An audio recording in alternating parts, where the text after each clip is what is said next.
E o Corinthians quer um ex-lateral do Bahia e sonha com o Claudinho. O vídeo de hoje do canal do Nicola te conta sobre essas duas possibilidades e fala também bastidores, finanças e muito mais. Fala aí pessoal, sou Jorge Nicola, bem-vindos a mais um vídeo do canal, sempre bom ter vocês por aqui. Sem perder tempo, pedir para deixar like, se inscrever no canal e ativar as notificações. Hora de falar sobre o Brasil e os times com transfer ban. Você tem alguma mínima ideia de quantos times brasileiros hoje estão impedidos de registrar atletas por conta de punições da FIFA? Acertou quem falou em 9. São 7 times masculinos e 2 times femininos com transfer ban. Os mais famosos, o Corinthians e o Botafogo. Corinthians com pendências na CBF e também na FIFA. O Botafogo impedido de registrar atletas por conta de uma dívida de 114 milhões de reais com o Atlanta United pelo Thiago Almada.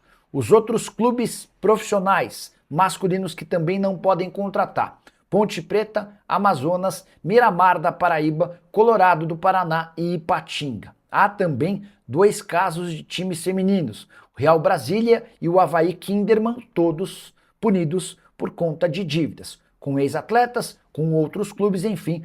No mundo da bola, essas dívidas acabaram resultando em transfer bans, número assustador, especialmente numa temporada de 2026 em que começa a valer o fair play financeiro, a promessa da CBF de uma exigência muito maior em relação aos clubes por conta de dívidas e não pagamentos. Hora de falar sobre o Corinthians, de olho em reforços e pagando suas contas.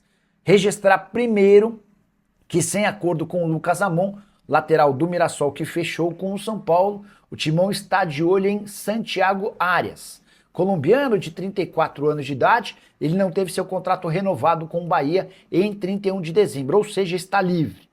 Negociação não é difícil, pelo contrário, é relativamente simples. O que hoje impede o acordo é o transfer ban. O Corinthians está proibido de registrar atletas. Samir Carvalho, jornalista que cobre o Corinthians, contou que o Timão está de olho em Claudinho.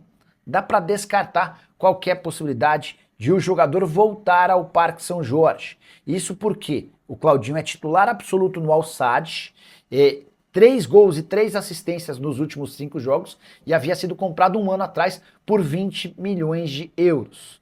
O time catarí não tem nenhuma intenção em negociá-lo, a menos que seja por cifras superiores aos 20 milhões de euros. Você sabe que o Corinthians hoje não tem capacidade para grandes investimentos. Só para completar, registrar que o Timão pagou a segunda parcela da dívida relacionada a Matias Rojas. Foram quase 41 milhões de reais depositados nas contas do meio atacante paraguaio, um problema a menos para o Timão. Agora o Corinthians luta para tentar equacionar os 40 milhões de dívida com o Santos Laguna, além do transfer ban nacional. A CNRD, a Câmara Nacional de Resolução e Disputas, emitiu um transfer ban contra o Corinthians, mesmo com o Timão tendo pago todas as dívidas que tem internamente. O Corinthians fez um grande acordo com a CNRD, com vários credores.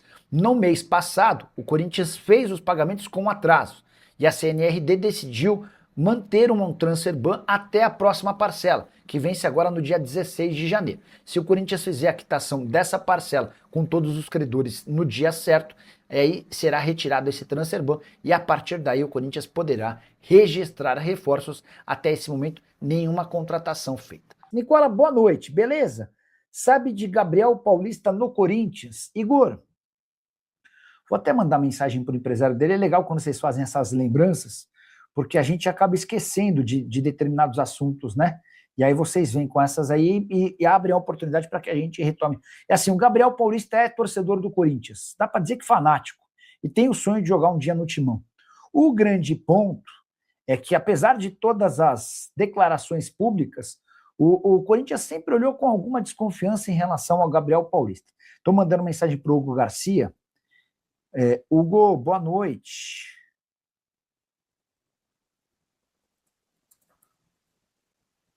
Gabriel Paulista no Corinthians. Tem chance? Gabriel que está no Besiktas da Turquia. Deixa eu ver como é que são os números dele por lá. 10 jogos, nenhum gol e uma assistência, tá? Contrato até junho de 2027. chegou a custo zero depois de passagem pelo Atlético de Madrid.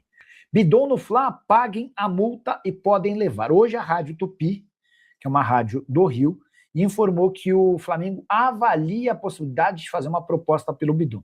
Eu nunca havia ouvido falar no Flamengo do interesse no meio-campista corintiano.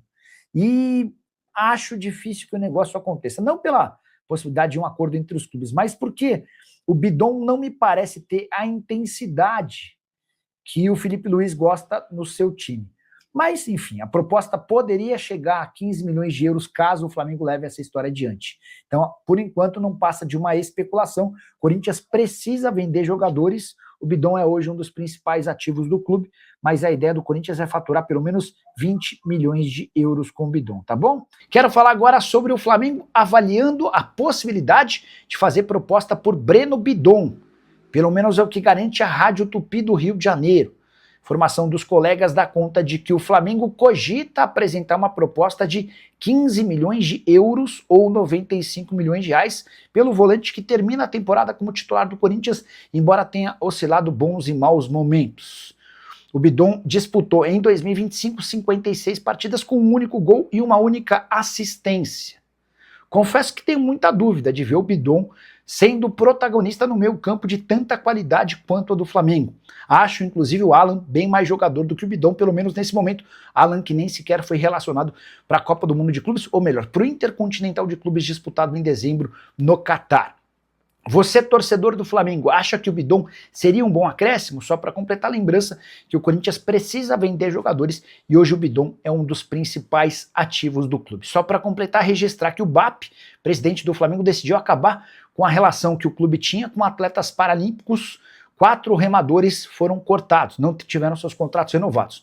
Sobrou até para Isaquias Queiroz, esse um dos maiores atletas do país, 5 medalhas olímpicas. Esqueci de contar um detalhe, os 4 remadores paralímpicos que representavam o Flamengo tinham um custo de 10 mil reais por mês. Dinheiro de pinga para um clube que arrecada 2 bilhões de reais por temporada. Imagino que o Isaquias tivesse um custo superior, mas nada que mudasse o preço do dólar no Flamengo. Gostaria que você usasse o espaço para comentário para opinar a respeito da decisão do BAP a respeito do tema, beleza? Hora de falar sobre uma rescisão no contrato que garantirá a economia milionária ao Corinthians. Timão se acertou nessa segunda-feira pelo fim do vínculo de forma antecipada com o Fagner. O contrato só se encerrava em 31 de dezembro de 2026 e ele tinha direito a 800 mil reais mensais. A gente está falando de mais ou menos 10 milhões de reais durante esse período de contrato. O Corinthians conseguiu uma economia de praticamente 8 milhões de reais, ou seja, Timão vai bancar uma pequena parte daquilo que o Fagner teria direito até o fim do contrato. Fagner que vai ser anunciado nas próximas horas como novo jogador de forma oficial do Cruzeiro. Ele havia atuado na temporada passada por empréstimo na Raposa. Essa ida do Fagner ao Cruzeiro tem a ver também com a permanência do filho dele, o Henrique Lemos, nas categorias de base da Raposa, menino super bem avaliado. Quem cuidou das tratativas com o Fagner foi o Marcelo Paz, novo diretor executivo de futebol do Timão. Fagner que deixa o Corinthians depois de 578 partidas e 5 títulos conquistados. Foram 2 brasileiros e 3 paulistas. Saideira sobre o Corinthians. O Timão igualou a proposta do Atlético Mineiro para ter Maicon em 2026. Contei para vocês que a proposta do Corinthians ao Maicon era de 2 anos, o Atlético havia oferecido 3 anos para o volante e o Shakhtar estava mais inclinado a fechar com o Galo do que o Corinthians, porque quer que o Maicon tenha um contrato longo no Brasil. Com o fato de o Corinthians ter igualado a proposta, vai caber ao Maicon decidir se permanece no Timão ou se vai para Belo Horizonte. Família, então é isso, ficamos com mais um giro de notícias super importante do maior clube do Brasil, né? A gente fala do Timão. Nesse giro de notícias aqui tem informações a respeito do Corinthians, né? Que tem clubes aí que nem o Flamengo que tá de olho no Breno Bidon. Então, rapaziada, peço humildemente para você deixar o dedo no like, se inscrever no canal, ativar o sino das notificações para você sempre receber informações importantes do maior clube do mundo. Combinado? A gente vai seguir as nossas informações por aqui, nosso giro de notícia. Um grande abraço, até o próximo vídeo. Fui.